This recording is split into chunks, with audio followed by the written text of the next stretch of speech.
America Iran യുദ്ധമൊക്കെ അവസാനിച്ച് മെനഞ്ഞാന്ന് മുതൽ തന്നെ ലോകം സമാധാനത്തിന്റെ പാതയിലേക്ക് വരാൻ തുടങ്ങിയിരുന്നെങ്കിലും ഇസ്രയേലും ഹിസ്ബുള്ളയും തമ്മിലുള്ള പ്രശ്നങ്ങൾ ഇന്ന് രാവിലെയും ഒരു ഒത്തുതീർപ്പിലും എത്താതെ ഇഴഞ്ഞു നീങ്ങുന്ന സന്ദർഭമുണ്ടായത് ലോകത്തിന് അല്പം ഭീതി പടർത്തിയിരുന്നു. എന്നാൽ ഇന്ന് ഉച്ചതിരിഞ്ഞ് അക്കാര്യത്തിലും സമ്പൂർണ്ണ ധാരണയാവുകയും ഇസ്രയേലും ഹിസ്ബുള്ളയും തമ്മിൽ വെടിനിർത്തൽ പ്രഖ്യാപനം പ്രാബല്യത്തിൽ കൊണ്ടുവരാൻ തീരുമാനമെടുക്കുകയും ചെയ്തു എന്ന വാർത്തയാണ് ഇപ്പോൾ വന്നിരിക്കുന്നത്.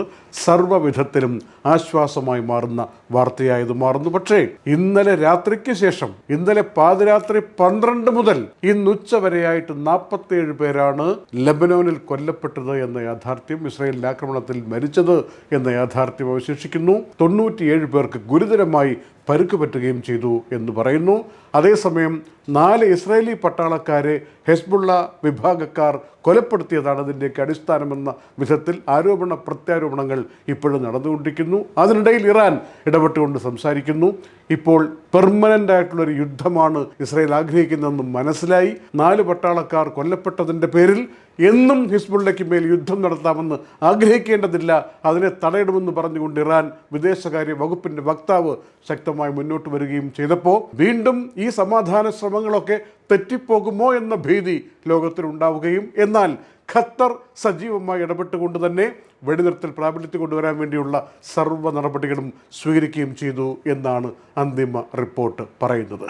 ഇന്നലെ എന്നതുപോലെ ഇന്നും ഇതാ ഹോർമൂസ് കടലിടുക്കിലൂടെ കപ്പലുകൾ സുഗമമായി യാത്ര തുടരുകയാണ്. ആരാണെന്നറിയാമോ അവിടെ കാവൽ നിന്നുകൊണ്ട് ഈ കൊമേഴ്ഷ്യൽ ഷിപ്പുകൾക്കൊന്നും പറ്റാതെ മുന്നോട്ട് പോകാൻ ഇപ്പോൾ ഇടപെട്ടുകൊണ്ടിരിക്കുന്നത്? ഇറാൻ്റെ ആർമിയാണ് എന്നാണ് റിപ്പോർട്ടുകൾ പറയുന്നത്.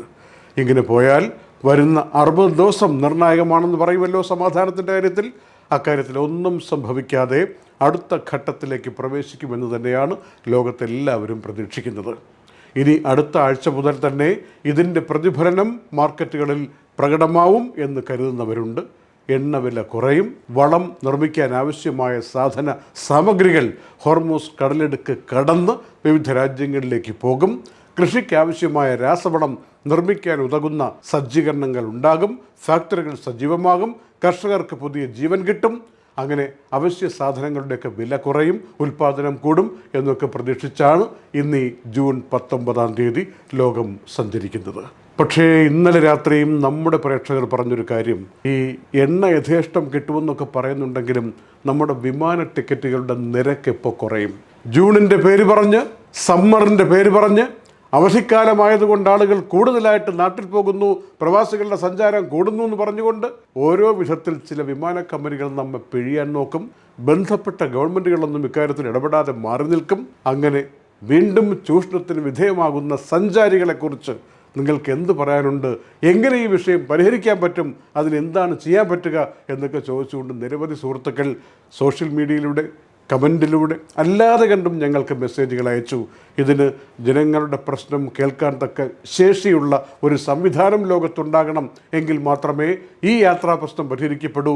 10 വർഷമല്ല 10-50 വർഷത്തിലധികമായി പറഞ്ഞുകൊണ്ടിരിക്കുന്ന ഇക്കാര്യത്തിന് പരിഹാരമുണ്ടാവില്ലേ എന്നാണ് യാതൊരു പ്രതീക്ഷയുമില്ലാതെ ആളുകൾ ചോദിച്ചുകൊണ്ടിരിക്കുന്നത്. എന്താണ് നിങ്ങളുടെ അഭിപ്രായത്തിൽ ഇതിൻ്റെ പോംവഴി എന്താണ്? എന്തെങ്കിലും ഒരു പോംവഴി ഉണ്ടാകുമോ? യുദ്ധം വന്നാലും വന്നില്ലെങ്കിലും, സമാധാനം പുലർന്നാലും ഇല്ലെങ്കിലും നമുക്കെപ്പോഴും കുമ്പിളിൽ തന്നെയാണ് കഞ്ഞി കിട്ടുന്നത് എന്ന കോരൻ്റെ അവസ്ഥയിലൂടെ പ്രവാസികൾ കടന്നു പോകുന്ന സാഹചര്യത്തെ എങ്ങനെ മറികടക്കും? ദായി പറഞ്ഞതിന് പോൽബലകമായി അന്താരാഷ്ട്ര വിപണിയിൽ എണ്ണവില $76 ഒരു ബാരലിന് എന്ന നിലയിലേക്ക് താഴ്ന്നിരിക്കുകയാണ്. 110, 120 ഒക്കെ പോയിട്ടാണ് ഇന്നിതാ മാർക്കറ്റിൽ ഈ വെള്ളിയാഴ്ച വൈകുന്നേരം ഒരു ബാരലിന് 76 എന്ന നിലയിലേക്ക് എണ്ണവില താഴ്ന്നിരിക്കുന്നത്. ഒക്കെ താങ്ക്സ് ടു ഹോർമൂസ് സ്ട്രെയിറ്റ്. കൗതുകത്തിനൊരു ചോദ്യം പല മാധ്യമങ്ങളും ചോദിക്കുന്നതാണ്, ഈ യുദ്ധം കൊണ്ട് ആരുടെയൊക്കെ പേരാണ് സജീവമായി മുഴങ്ങിക്കേൾക്കുന്നത്? ആർക്കൊക്കെ നേട്ടമുണ്ടായി? നഷ്ടങ്ങളുടെ പട്ടിക ഒരുപാടുണ്ട്. അതെല്ലാം മാറ്റിവെച്ചിട്ട് യുദ്ധം കൊണ്ട് നേട്ടമുണ്ടാക്കിയ ആളുകൾ ആരൊക്കെ എന്നൊക്കെ ചോദിച്ചുകൊണ്ടുള്ള അഭിപ്രായ പ്രകടനങ്ങളും അനാലിസിസും റിസർച്ചും ഒക്കെ നടന്നുകൊണ്ടിരിക്കുമ്പോൾ കുറച്ച് പേരുടെയും രാജ്യങ്ങളുടെയും ഒക്കെ പേര് പറയുന്നു. ഒന്ന്, യൂറോപ്പ് റഷ്യയുടെ എണ്ണ വാങ്ങില്ല എന്ന് പറഞ്ഞ് മാറി നിൽക്കുമ്പോൾ അമേരിക്ക തന്നെ പറഞ്ഞു കൊടുത്തു കുറച്ചു കാലത്തേക്ക് റഷ്യയുടെ എണ്ണ എല്ലാവരും വാങ്ങണം. നിലവിൽ ഇറാനിൽ നിന്നോ ഹോർമൂസ് കടലിടുക്ക് വഴിയോ എണ്ണ വരാത്ത സാഹചര്യത്തിൽ റഷ്യയുടെ എണ്ണ വാങ്ങിക്കോളൂ എന്ന് ഉപരോധമെല്ലാം നീക്കിക്കൊണ്ട് ഉക്രൈൻ്റെ പേരിലെ കലാപമെല്ലാം മറന്നുകൊണ്ട് അമേരിക്ക പറഞ്ഞപ്പോൾ റഷ്യയ്ക്ക് അതിൻ്റെ നേട്ടമുണ്ടായി. ഹോർമൂസ് കടലിടുക്ക് കടന്ന് ഇറാൻ ഭാഗത്തു നിന്ന് കപ്പലുകൾ ചൈനയിലേക്ക് പോയപ്പോൾ ഇറാൻ്റെ ആർമി തടയാത്തത് കൊണ്ട് തന്നെ ചൈനയ്ക്ക് യഥേഷ്ടം എണ്ണ കിട്ടി, അവിടെ എണ്ണ സമ്പത്ത് വർദ്ധിച്ചു എന്ന് പറയുന്നവരുണ്ട്. ചൈന പലർക്കും ആയുധങ്ങൾ ഈ സമയത്ത് കൊടുത്തു എന്ന് കരുതുന്നവരുണ്ട്. അങ്ങനെ അവർക്കും നേട്ടമുണ്ടായത്രേ. മധ്യസ്ഥ ശ്രമങ്ങളുമായി മുന്നോട്ട് വന്ന പാകിസ്ഥാനും കുറച്ച് പേര് കിട്ടുകയും സ്ഥാനം കിട്ടുകയും ചെയ്തു എന്ന് പറഞ്ഞുകൊണ്ട് നിരീക്ഷകർ ലോകമെമ്പാടും പാകിസ്ഥാന് ചില നേട്ടങ്ങൾ ഇക്കാര്യത്തിൽ ഉണ്ടാക്കാൻ പറ്റി എന്ന് പറയുന്നവരുണ്ട്.